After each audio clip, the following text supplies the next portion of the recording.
Since the pandemic began last year, the whole United Kingdom has been engaged in a great national effort to fight COVID.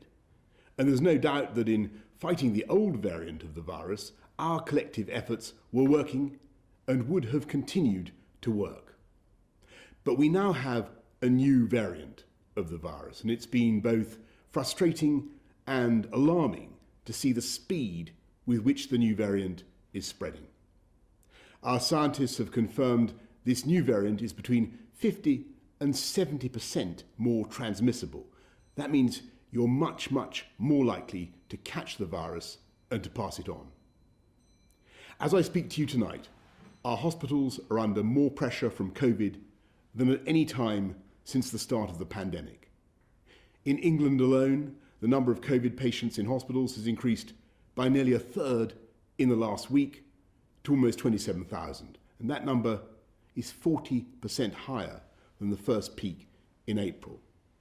On the 29th of December, more than 80,000 people tested positive for COVID across the UK, a new record. The number of deaths is up by 20% over the last week and will sadly rise further. And my thoughts are with all those who've lost loved ones. With most of the country already under extreme measures, it's clear that we need to do more together to bring this new variant under control while our vaccines are rolled out. In England, we must therefore go into a national lockdown which is tough enough to contain this variant. That means the government is once again instructing you to stay at home.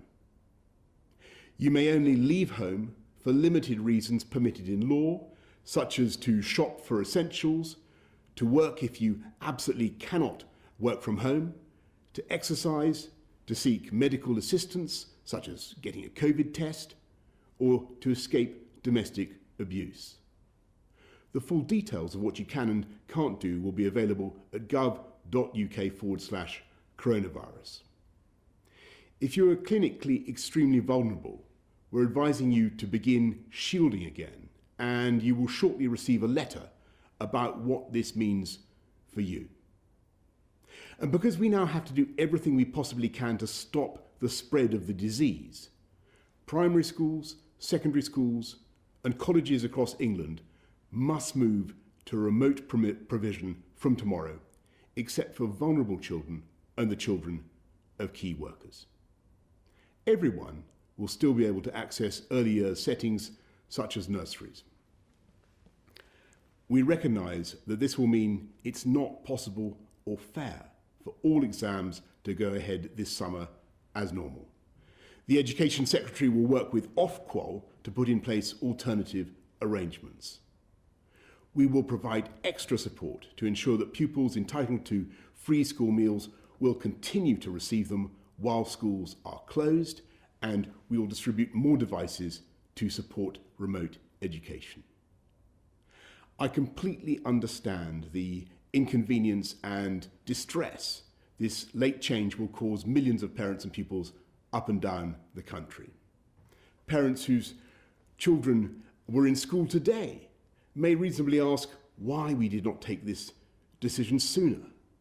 And the answer is simply that we have been doing everything in our power to keep schools open, because we know how important each day in education is to children's life chances. And I want to stress that the problem is not that schools are unsafe for children. Children are still very unlikely to be severely affected by even the new variant of COVID. The problem is that schools may nonetheless act as vectors for transmission, causing the virus to spread between households. Today, the United Kingdom's chief medical officers have advised that the country should move to alert level 5, meaning that if action is not taken, NHS capacity may be overwhelmed within 21 days. Of course, there is one huge difference compared to last year. We're now rolling out the biggest vaccination programme in our history. So far, we in the UK have vaccinated more people than in the rest of Europe combined. With the arrival today of the UK's own Oxford AstraZeneca vaccine, the pace of vaccination is accelerating.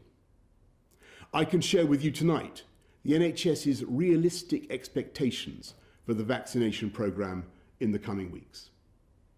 By the middle of February, if things go well and with a fair wind in our sails, we expect to have offered the first vaccine dose to everyone in the 4 top priority groups identified by the Joint Committee on Vaccination and Immunisation. That means vaccinating all residents in a care home for older adults and their carers, everyone over the age of 70, all frontline health and social care workers, and everyone who is clinically extremely vulnerable. If we succeed in vaccinating all those groups, we will have removed huge numbers of people from the path of the virus. And of course, that will eventually enable us to lift many of the restrictions we have endured for so long.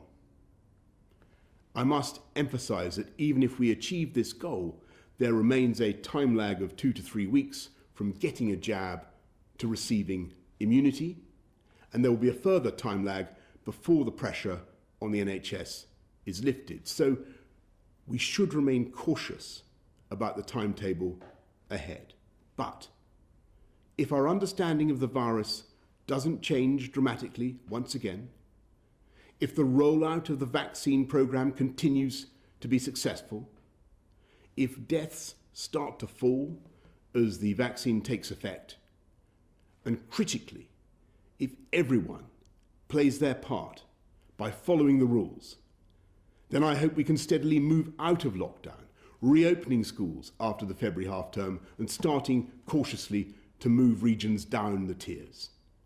I want to say to everyone right across the UK that I know how tough this is, and I know how frustrated you are, and I know that you've had more than enough of government guidance about defeating this virus.